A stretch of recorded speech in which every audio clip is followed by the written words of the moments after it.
আজকে আমাদের সাথে আলোচনায় যুক্ত হয়েছেন ইসলামী আন্দোলন বাংলাদেশের সিনিয়র নায়েবে আমির মুফতি মোহাম্মদ ফয়জুল করিম। আমরা কথা বলবো তার সাথে, জানবো সমসাময়িক নানা বিষয় নিয়ে। আসসালামু আলাইকুম। ওয়ালাইকুম কেমন আছেন? আসসালাম। আলহামদুলিল্লাহ, আপনি কেমন আছেন? সবাই ভালো আলহামদুলিল্লাহ।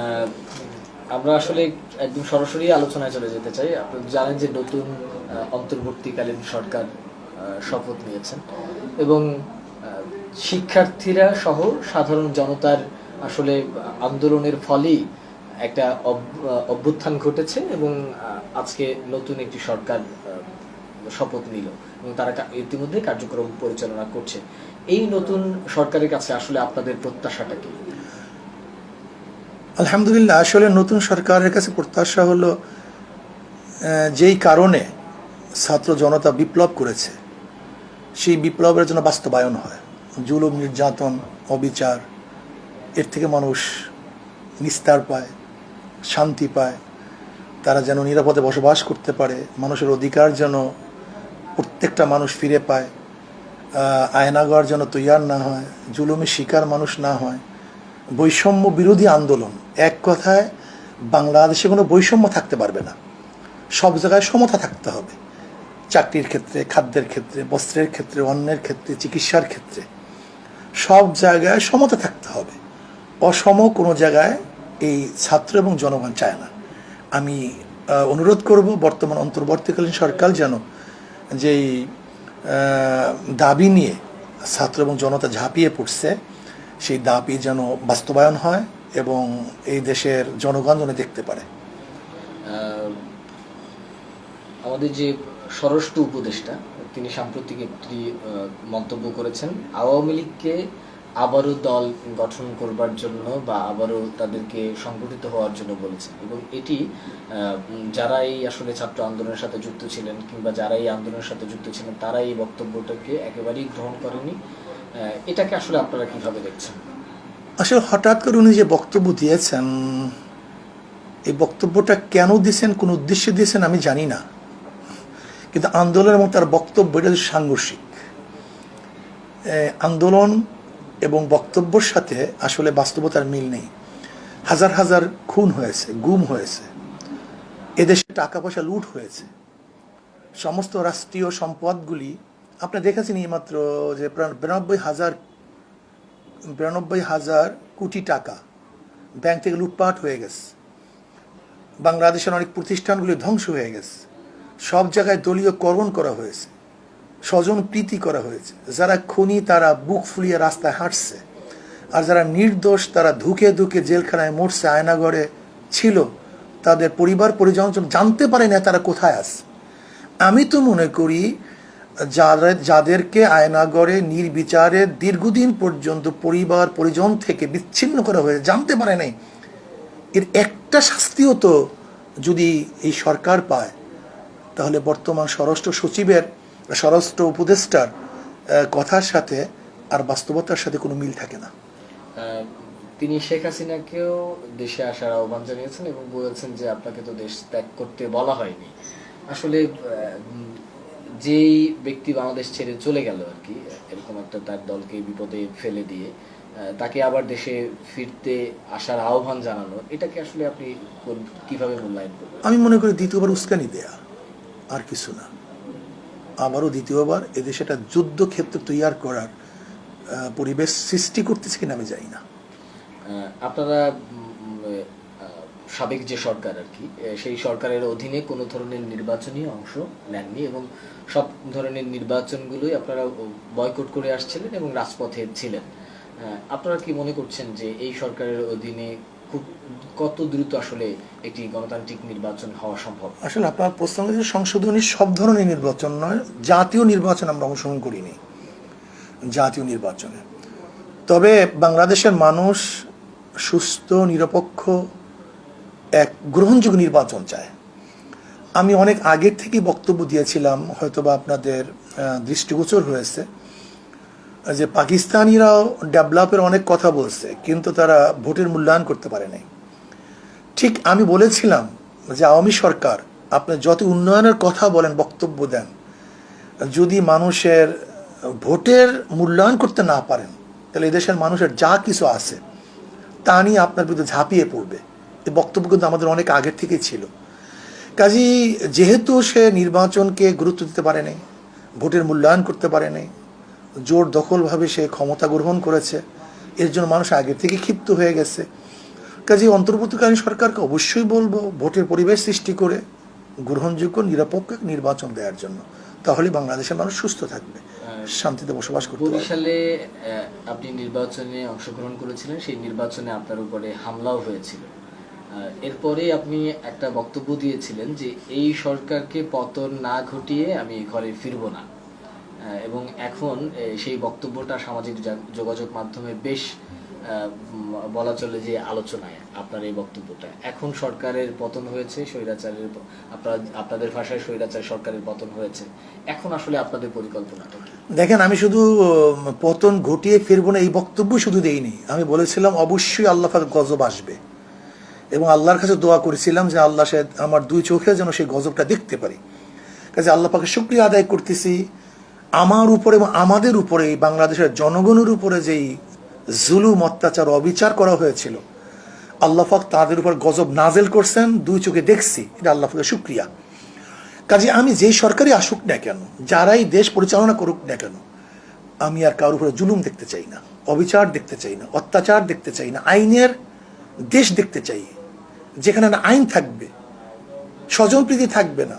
এখন দেখেন, ম্যাজিস্ট্রেট কোর্ট থেকে সুপ্রিম কোর্ট পর্যন্ত সম্পূর্ণ দলীয়করণ, সে নিরপেক্ষতা বলতে কিচ্ছু নেই।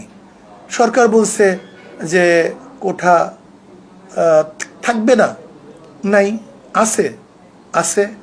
তাহলে দেখা গেল সরকার আগে কিভাবে বলতে পারলো যে সুপ্রিম কোর্ট অবশ্যই তোমাদের এমন রায় দিবে যারা তোমরা পছন্দ করবা, সে জানলো কিভাবে?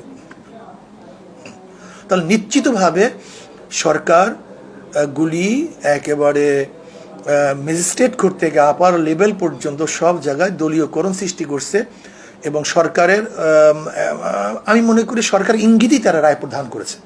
আমি চাই সেপারেশন অফ পাওয়ারকে বিচ্ছিন্ন করা, আইন বিভাগের উপরে কারোর কোনো হস্তক্ষেপ থাকবে না, স্বাধীন থাকবে। দেখেন, এই যে প্রাক্তন এক বিচারপতি, ওনাকে আমার বিচারপতি বলতে ঘৃণা লাগে, মানিক, এই মিজাজের লোক যদি বিচারের আসনে বসে, সেখানে বিচারটা কি হয় আমাকে বলুন তো? এই মেজাজের লোকগুলি যদি বিচারের আসনে বসে, মাসনাদে বসে, তাহলে সেখানে সুবিচার হতে পারে না। আমি বিচারকদেরকে বলবো, আপনাদের নিরপেক্ষ থাকা চাই, কি আপনার বন্ধু, কি আপনার শত্রু, সেটা আপনার দেখার বিষয় না। কে কোন পক্ষের, কে কোন দলের, এটা দেখার বিষয় নয়। যে ব্যক্তি অন্যায়কারী, তার বিরুদ্ধে আপনাদের রায় যাওয়া দরকার, আর যে ব্যক্তি অন্যায়কারী নয়, তার পক্ষে আপনার রায় থাকা দরকার। এইটা আমার বিচারকদের প্রতি অনুরোধ থাকবে। আগামী নির্বাচনকে, জাতীয় নির্বাচনকে সামনে রেখে আসলে কি ধরনের প্রস্তুতি আপনারা নিচ্ছেন, এবং আপনাদের কি আসলে 3টা আসনে নির্বাচন করার সক্ষমতা কতটুকু আসলে আছে? দেখেন, আমরা তো নির্বাচনমুখী এক দল, আমরা নির্বাচনের জন্য সারা বছরই কাজ করি। 300 আসনে তো এর আগেও আমরা প্রার্থী দিয়েছিলাম, 300 আসনেই আমরা প্রার্থী দিয়েছিলাম, কিন্তু সক্ষমতা আছে কিনা সেটা দেখেছেন। বাকি ব্যাপারটা হলো, এদেশের মানুষ দুই ভাগে বিভক্ত হয়ে গেছে অলরেডি আগের থেকে। আমরা চাইতেছি যে দলীয় ভাগে বিভক্ত না হয়ে আদর্শ দিকে বিভক্ত হওয়া দরকার।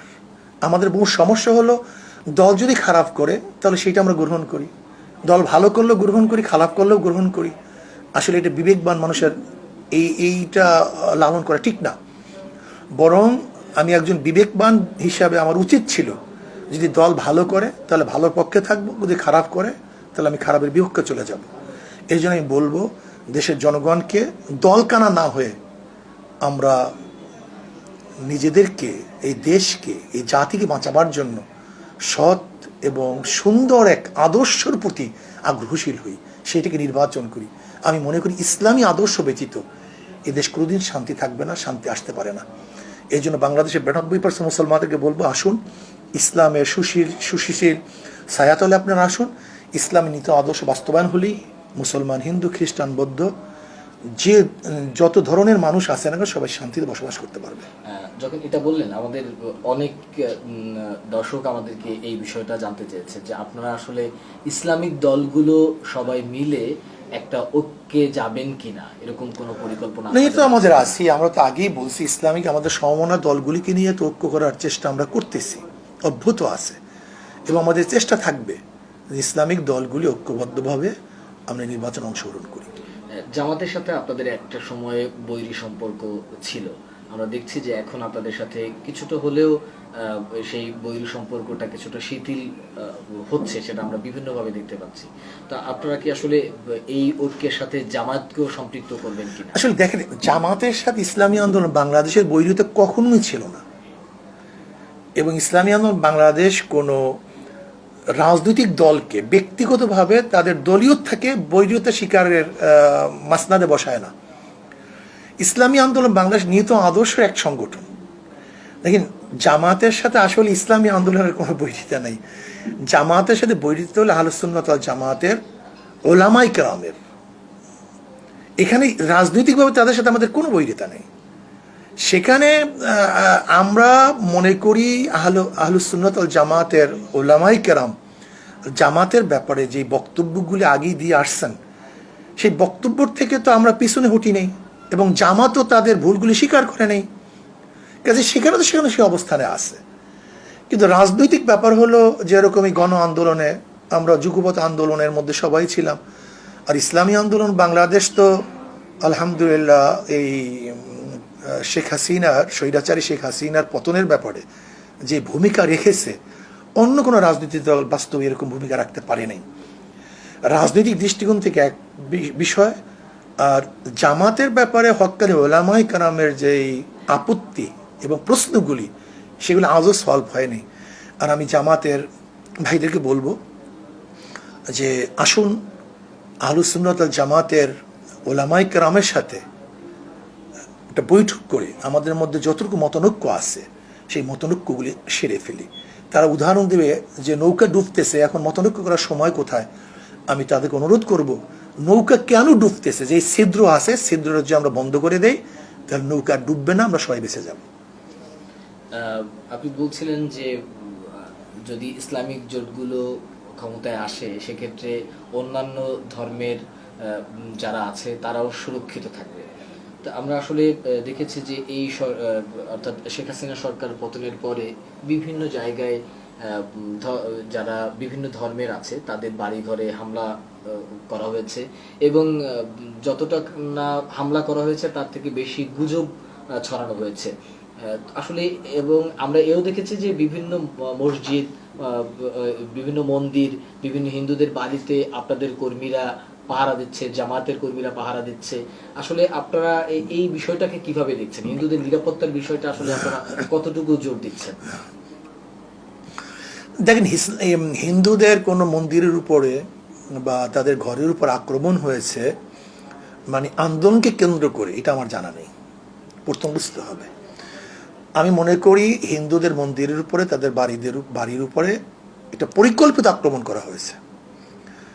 আমি হিন্দু ভাইদেরকে বলবো, আপনারা সুনির্দিষ্টভাবে আমাদেরকে দেন যে কোন এলাকায় কোন জায়গায় কারা আক্রমণ করেছে। কিন্তু আপনি ইদানিং দেখেছেন বহুত রিপোর্ট এসছে যে গুজব না, শুধু হিন্দুরা পরিকল্পিতভাবে নিজেরা মন্দির ভেঙ্গে, কেন তাদের মন্দিরের উপর আসলে তাদের আস্থা নেই, আসলে তাদের মূর্তির উপর তাদেরই আস্থা নেই। আমরা বহুত রিপোর্ট আপনাকে দেখাতে পারবো, হিন্দুরা নিজেরা তাদের প্রতিমা ভেঙ্গে তারপর মুসলমানদের উপরে অভিযোগ দিচ্ছে। এরকম একটা দুইটা না, বহুত। এইবারও সে অভিযোগ দিবে এরকম একটা আশঙ্কা আমাদের ছিল। এর ইসলামী আন্দোলন বাংলাদেশ এবং অন্যান্য সংগঠনের লোকগুলি বা সাধারণ জনগণ, মাদ্রাসার ছেলেরা, তার আগের থেকেই মন্দিরগুলি পাহারা দিছে, যা চিন্তাও করতে পারবে না। আমরা যখন মন্দিরে পাহারা দেওয়ার কাজ শুরু করছি, তখন কেউ চিন্তাও করতে পারে নাই ইসলামী আন্দোলন বাংলাদেশ এই কাজটা শুরু করছে, আমাদের করতে হবে, এটা আগে চিন্তাও করতে পারে না, কারণ আমরা জানি তারা এই কাজটা করবে। কাজেই এখন হিন্দুদেরকে সামনে রেখে আওয়ামী লীগ ব্যাক থেকে নতুনভাবে এক হট্টগোল সৃষ্টি করার চক্রান্ত করতেছে। আমরা ইদানিং একটা শুনছি, সেটা হচ্ছে একটা বিপ্লবের কারণে এই সরকারের পতন ঘটেছে, একটা পাল্টা বিপ্লবের একটা আওয়াজ নানাভাবে শোনা যাচ্ছে। আসলে সেরকমটা যদি আসলে ঘটে, আসলে আপনাদের এই ব্যাপারে কতটুকু আপনারা সচেতন আছেন? প্রতিবিপ্লব ঘটাতে এত সহজ না, এটা কঠিন ব্যাপার। আর বাংলাদেশের জনগণ তো ঐক্যবদ্ধভাবে, এখানে আওয়ামী লীগ এন্টি আওয়ামী লীগ সবাই কিন্তু এক ছিল, এবং মানুষের রাস্তায় নেমে আসার এরকম দৃশ্য গোটা বিশ্ব দ্বিতীয়বার দেখছে কিনা আমার জানা নেই। একত্র এরকম ঘটনা ঘটলে এত মারাত্মক অবস্থা, যদি আওয়ামী লীগ দ্বিতীয়বার প্রতিবিপ্লব ঘটাবার চিন্তা করে, এটা তারা ভুল করবে, এটা তাদের জন্য ঠিক হবে না, বরং রক্তপাত হবে, মানুষের জীবনের ক্ষয়ক্ষতি হবে, মাল সম্পত্তির ক্ষয়ক্ষতি হবে। কাজে আমি আওয়ামী লীগকে বলবো এইটা যেন না করে, স্বার্থের জন্য, ক্ষমতার জন্য দ্বিতীয়বার আমরা রক্ত আর দেখতে চাই না। 15 আগস্ট এত বছর জাতীয় একটা ছুটি ছিল বা জাতীয়ভাবে এটি উদযাপন করা হতো। আসলে এখন আপনারা এই ব্যাপারে নতুন সরকারের কাছে কোনো প্রস্তাবনা দিয়েছেন কিনা, বা আসলে আপনাদের পরিকল্পনা কি? ধরে নেন 15 আগস্ট এইটা হয়েছে, আবার এখন বলবে আবু সাইদের সময় এটা হবে, আবার কেউ বলবে মুগ্ধর সময় এটা হবে, কেউ বলবে অমুক সময় এটা হবে। এরকম ধরে নেন 100 বছর এবং 100 ঘটনা ঘটে, তাহলে তো 100 দিন বা 300 দিনই বন্ধ থাকবে, তাহলে দেশটা তো চলবে কিভাবে?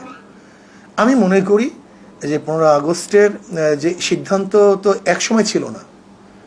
15 আগস্টের বন্ধ তো বাংলাদেশ 75-এর পর থেকে ছিল না, আওয়ামী লীগ করেছে। আওয়ামী লীগ তো বহুত কিছু করেছে, কথা ঠিক না? কাজে এটা জাতির কোনো কল্যাণ আছে বলে আমি মনে করি না। কাজে এটা যারা আইন বিভাগ আছে তারা দেখবে, কিন্তু এরকম বারবার কোনো বিষয় যদি বলা হয়, বন্ধ দেয়া হয়, তাহলে আমি মনে করি যে 100 এরকম হতে পারে, শুধু বন্ধই থাকবে, খোলা আর থাকবে না। 15 আগস্ট আওয়ামী লীগের নেতাকর্মীরা আবার রাস্তায় নামতে চায়, তো সেক্ষেত্রে আসলে 15 আগস্ট ঘিরে আপনাদের ওরকম কোনো পরিকল্পনা আছে কিনা? দেখেন, আমরা যেহেতু স্বৈরাচারী সরকারের বিরুদ্ধে ছিলাম, কাজী প্রতি বিপ্লব না হোক সে ব্যাপারেও তো আমাদের চেষ্টা করতে হবে, সচেতন থাকতে হবে, এটা তো আমরা করার চেষ্টা করব। এখনো অনেক আলিম ওলামারা কারাগারে আছেন, তাদের মুক্তির বিষয়ে নিয়ে নতুন সরকারের সাথে কোনো আলোচনা হয়েছে কিনা? আমরা দাবি জানিয়ে আসছি যে সমস্ত আলেম ওলামারা নির্দোষ, নিরপরাধ, শুধু বিভিন্ন এজেন্সির দোষী হয়ে, যেমন এজেন্সিরা বলছে এটাকে জঙ্গি বলো, এটা বলো, সেইটা বলো, সেই দোষী হয়ে যারা কারাবদ্ধ অবস্থা আছে, আমি সরকারকে বলবো জলদি চিহ্নিত করে নির্দোষ ওলামায়ে কেরামকে মুক্তি দেওয়া হোক। এইবারই বোধহয় কোনো সরকারের উপদেষ্টা পরিষদে একজন আলেমকে দেখতে পাচ্ছে দেশ। এর আগে কোনো উপদেষ্টা পরিষদের এরকম কোনো কমিটিতে এরকম একজন আলেম ছিলেন না। আসলে এটাকে আপনারা কিভাবে দেখছেন? এইটাই তো আমাদের সবচেয়ে বড় বৈষম্যতা ছিল।